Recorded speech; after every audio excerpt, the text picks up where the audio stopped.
So it seems like there's quite a bit of news rolling around the Xbox universe, and obviously we've spoken about some of these yesterday, but let's get into it because things are going a bit crazy, and as next week approaches with the potential partner preview coming up, and of course the June showcase, it looks like Xbox is ramping up to have another great show that's probably going to be, outmarred by, is this coming to PlayStation? Oh, look how many games are coming to PlayStation, and now doubled up by the Switch fans, who seem to have come out of the woodworks in a truly spectacular way.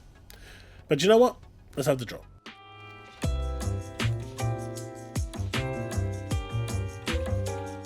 Okay, so this is one that I covered earlier this week. Now, you may have seen Oblivion being tooted around. It's pretty much a no-brainer at this point. This is happening. It's going to land, and it's estimated to drop next week. So that is all cool and great. I don't know where we're going to find the time to play all these games, but apparently at some point we are supposed to. But what is interesting is this one. Fallout 3 Remaster has been talked about for quite some time, and as we can see from here, Nate the Hate says it'll be a while before we see it, but it's still happening.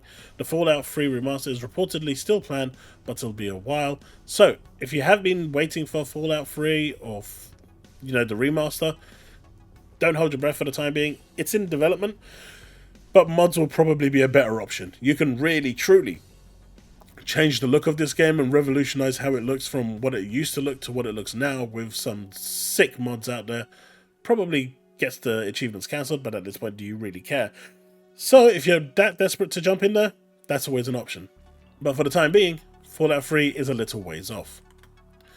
Doom is on its way, and they've revealed a bunch of collaborative stuff, from the green and red controller to the wrap. You've got the Elite controller, which is red, which I'm a little disappointed in, because I'd much rather the red be the standard one, because I'm not paying that much money for an Elite controller, considering how much they break down. But I'm just not a fan of the way the green one looks, but I must be the only one because the internet is going mental about this, and I'm seeing people all over the place showing receipts that they've already pre-ordered and bought and whatever. But you're also getting this really cool wrap. Now, I have the Starfield wrap, so I actually do like the wrap, so I'm probably going to pick up the wrap at the very least.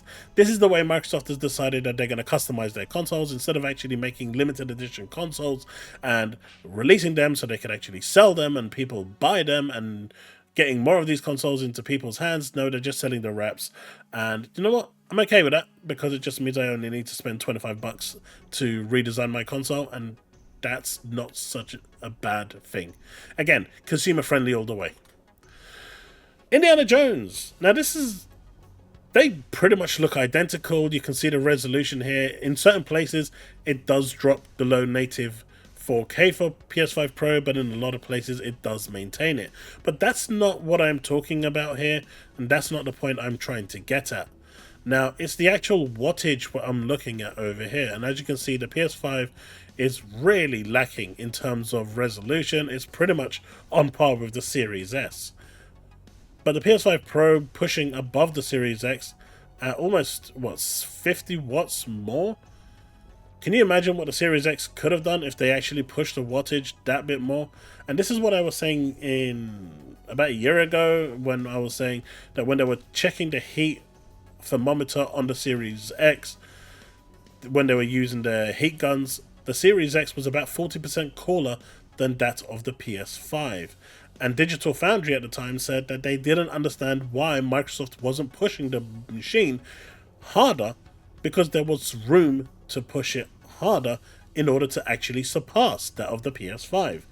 That will always remain a mystery to Digital Foundry and to myself, as Xbox has continually made the wrong choices, I guess, in development.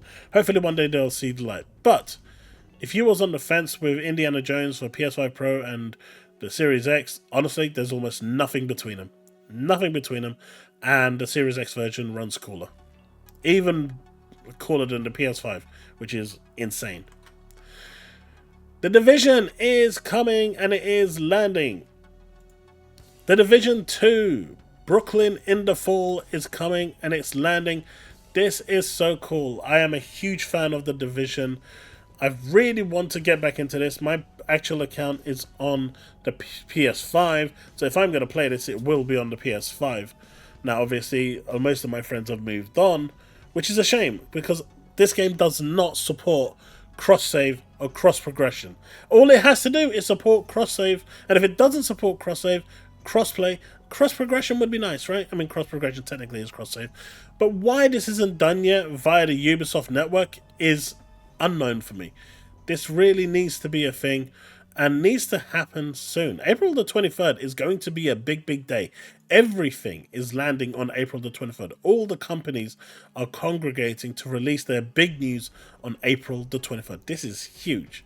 So, as a big fan of The Division 2, I'm a little disappointed that cross progression still isn't a thing because I want to play with my friends on PC or on Xbox, and I really can't, and I'm not restarting the experience. I've put way too much effort into my game, so to just not be bothered with that. Solo play is, I guess. MindsEye is an interesting one. This is done by ex-Rockstar leads and CEO. It's basically GTA, but with a deeper story, it looks like. I'm really interested to see where this is going. It says MindsEye is a full-throated action game fueled by driving and shootouts designed to be a tight cinematic thriller. And they're going for that cinematic feel, which is cool because I actually like that.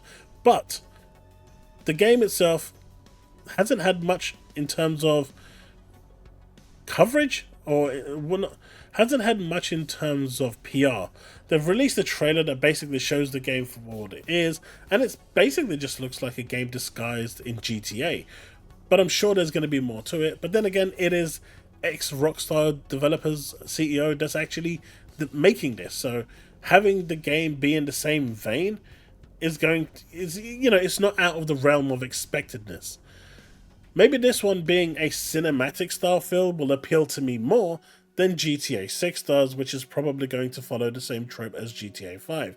Now that's me making an assumption, but all of the GTAs kind of follow a similar thing. This one being more cinematic may just be what appeals to me more than actually GTA. So this is definitely one I'm going to keep an eye on. There's no real release date for this yet. It's still in development. It was at this moment that he knew. He fucked up. And as we can see here, oh, there is a release date. Coming June 10th. Pre-order now on PS5. I stand corrected. And you get all of this stuff. You get the exotic Sylvia sedan, exotic DC2, exotic Jacob. I mean, these are all skins, mind you. And then the future pack, that's exotic pack. The future pack actually, in my opinion, looks way better.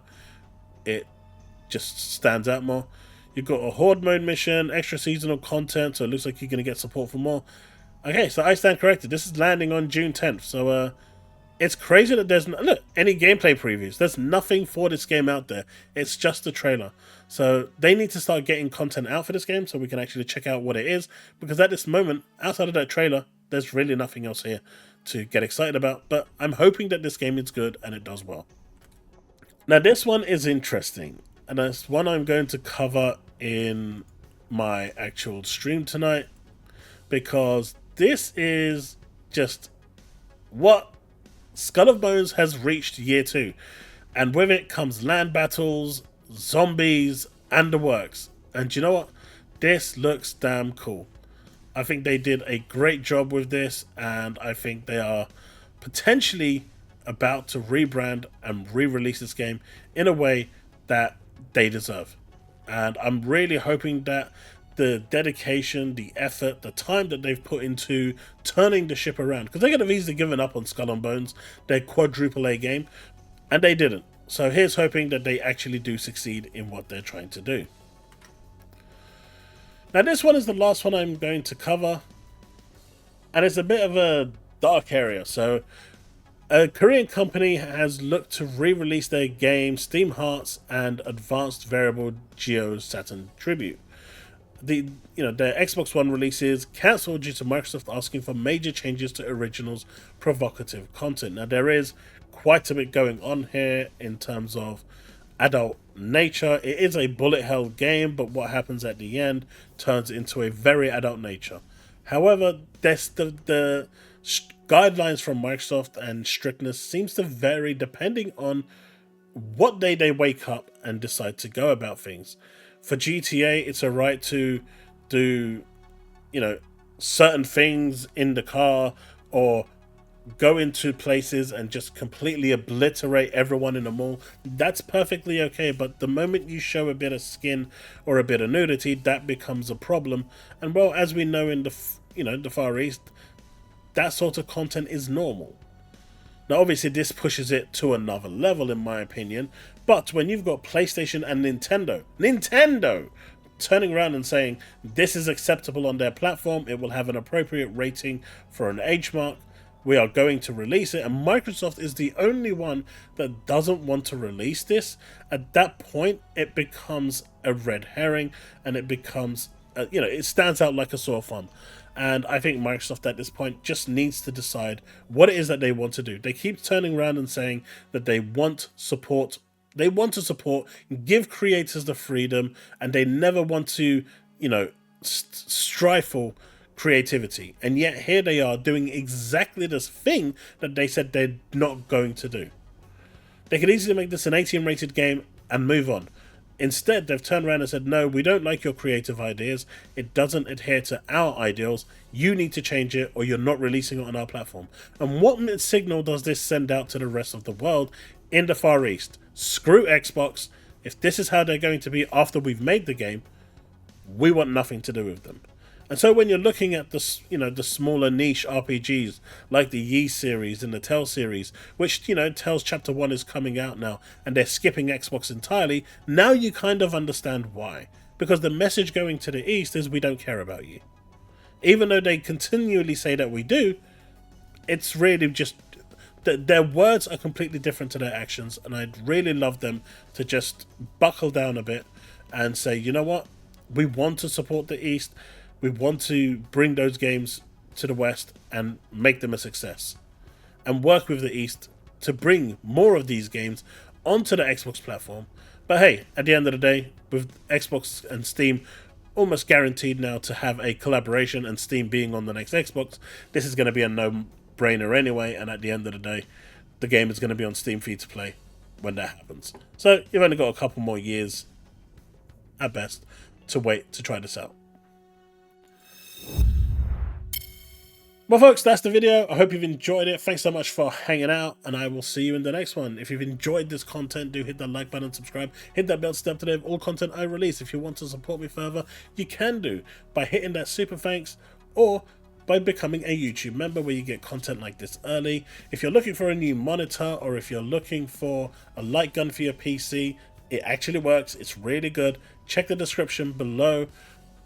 Hopefully you'll find something you're looking for there. Otherwise, I'll see you in the next one. This Friday, we are going to have a members night.